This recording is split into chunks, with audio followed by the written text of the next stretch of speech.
Now, you may have been following along in this course and maybe you've moved some things around, or maybe you used Photoshop before and things are starting to get a little out of place and hard to find what you're looking for. The first thing we want to do is let's go ahead and just reset Photoshop back to its default settings. Now, if you're familiar with Photoshop and you have it set up how you like it, don't worry about doing this, but if you're kind of new and you don't know where to start, let's go ahead and get everything back looking the same or like the default view so that we can follow along together. You can follow me and it'll all look the same. As you can see, I've moved around some panels here and made different selections and colors and all kinds of different things that kind of make the view look a little more messed up. And we'll go ahead and reset everything back to the way it was. So to do that, just go up to the top menu bar, click on Edit, and then go down to Preferences, and then we can just go ahead and click on General, and we're going to click the button that says Reset Preferences on Quit. So I'm going to hit that button. It says, are you sure you want to reset preferences when quitting Photoshop? And we're going to hit OK.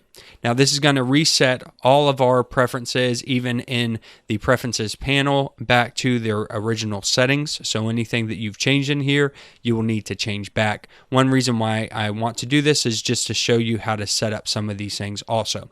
So I'm going to go ahead and click OK.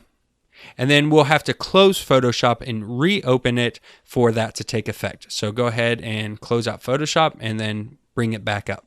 Okay, when Photoshop reloads, you should see something similar to this. Now, depending on what time you view this course, it might look a little different, but I'm currently using Photoshop CC 2018, and this is currently the welcome screen that we get. So we've reset our preferences, and now it's showing that we have nothing here, even though I've opened up files before. It's all been reset to the default factory settings.